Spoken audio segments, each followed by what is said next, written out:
This is a elzett Euro that was lent to me by Lady Locks. I don't have a key for it. It's really not actually a hard lock at all. I'm going to use the Law Locks Tools 39 thousandths, top of the keyway. Try to get in here so I don't block the camera. And then just a standard multi-pick 23 thousandths. So there's nothing until I get to the back.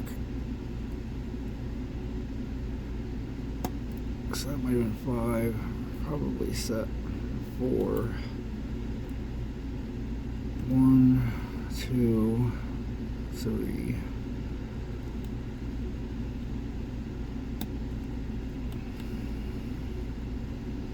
I might have overset something in the back. I'm gonna let off. So there's 4.